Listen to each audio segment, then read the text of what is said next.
Let me give you a little background on PECAAN and why we really put it together. We've been in since cohort 2, and I've taught the bioinformatics now for a long time. And as we went through the genomes, it worked very well. The students were engaged in everything. But at the end of each semester, I had to go through and annotate or check all of those annotations and get ready for submission. And it would take me at least a month per genome. As our program grew bigger and we had more and more genomes, it would take me all summer just to go through and submit those genomes. As I became an expedited submitter, it became even worse because then I had tons to go through and check. The problem that I had was that I could see the student annotations, and in DNA Master, it's very nice. You can put the notes and everything in there, but I could never see their choices. Yeah, they chose a particular phage as evidence, etc., but I couldn't see if there were better choices.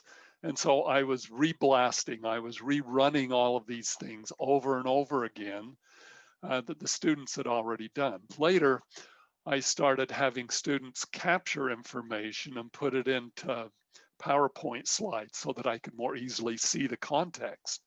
And that worked pretty good, but it was still a little unwieldy to go through all those PowerPoints. And so in desperation, we put together PECAAN so that we could see the same information in the context of evidence that everyone else had seen as they were doing the annotations.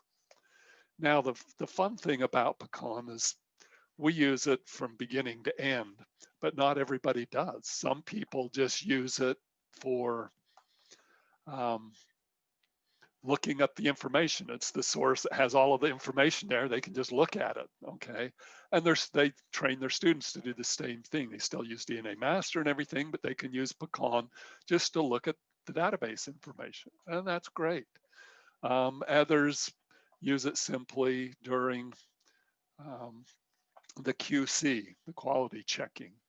So a lot of the expedited submitters early on started using it like me, so that you could check the information, that all of the information that they saw.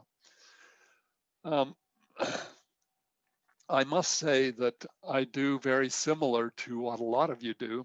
I go through all of the process individually. So I have the students look at each individual database and work with it individually before I turn them loose on PECAAN.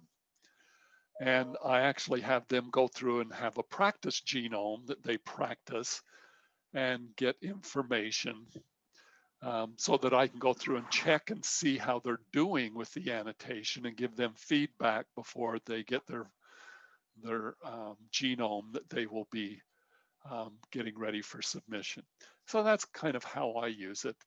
And then I've used it to check a lot. I think I've submitted over 40, 45 genomes in the last years to GeneBank. So it's a lot. And it greatly helps. I think my record for going through and QCing a genome was 3 hours. And I cheated kind of anyway, so, but usually it takes me about a day or two to check a genome, which is great compared to a month or over a month that I was using before. So that's why we have PECAAN.